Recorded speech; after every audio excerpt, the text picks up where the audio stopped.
COVID ini pandemi biasa atau war tool atau senjata perang? Hal ini merupakan pertanyaan mendasar sehingga jawaban dari pertanyaan tersebut sesungguhnya tercermin dengan tindakan apa yang diambil oleh para pejabat saat ini. Lalu kita bertanya lagi, apa yang terjadi ketika vaksin sudah mencapai 70% populasi yang seharusnya sudah tercapai herd immunity atau kekebalan kelompok. Lalu muncul mutasi strain virus baru lagi. Berdasarkan data kecepatan melakukan vaksinasi COVID Indonesia sudah cepat di tengah gelombang terpaparnya juga tinggi seperti saat ini. Sehingga yang tadinya 250.000 vaksin per hari, Indonesia itu sesungguhnya bisa mencapai herd imunitas dalam 3 tahunan lagi dari sekarang. Saat ini dipercepat berdasarkan informasi bisa 1 juta suntik vaksin per hari. Walau data ini masih diragukan karena kalau satu tenaga kesehatan menyuntik 100 orang per hari maka ada 10.000 nakes yang bekerja. Namun kita anggap informasi ini benar dulu deh. Maka dalam 1,5 tahun lagi atau akhir tahun 2022 herd imunitas tercapai maka kita menang melawan COVID. Pertanyaan liar, apa yang terjadi kalau mutasi lain lagi datang? Lalu kita kejar-kejaran deh dengan vaksin jenis baru lagi. Kalau saat ini kita anggap serangan gelombang kedua, apa yang terjadi kalau ada strain jenis baru yang mungkin bisa membuat gelombang ketiga di tahun depan? Melihat cara penanganan pemerintah atas COVID yang merupakan virus import dan PCR antigen juga produk import kebanyakan dan masker juga terbanyak barang import, bahkan disuruh 2 lapis lagi sekarang. Lalu vaksin juga produk import. Ini kita tidak boleh berlama-lama seperti ini. Apa nggak kita balik aja sebaiknya? Inilah masa di mana produk lokal, misalnya masker, harusnya merupakan 90%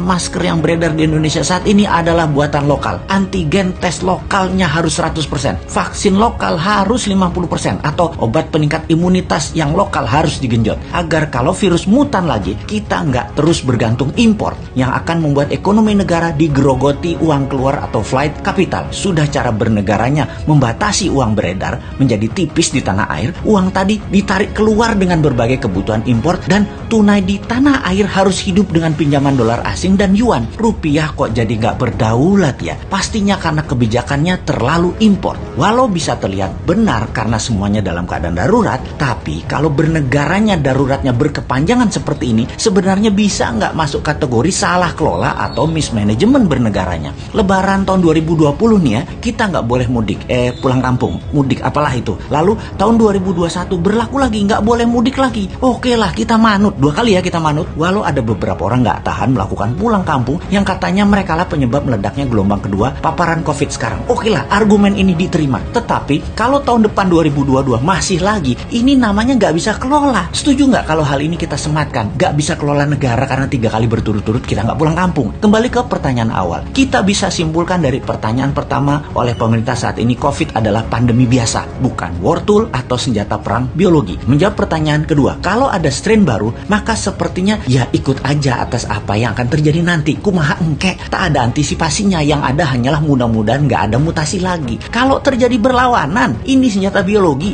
dan strain baru, mutasi baru lagi yang membuat harus vaksin baru lagi. Kita tergopoh-gopoh lagi. Solusinya pasti tinggal bangun narasi, bayar pasukan buzzer, dan pasukan buzzer bekerja keras lagi. Nah, di posisi begini kasihan mereka yang mau jadi presiden tahun 2024, sementara mereka dalam posisi menjabat yang ternyata salah semua pengelolaan pandemi dan ekonominya. Pasti kena imbas negatifnya mereka, karena mereka juga bagian dari ketidaktepatan kelola pemerintah pusat dan daerah.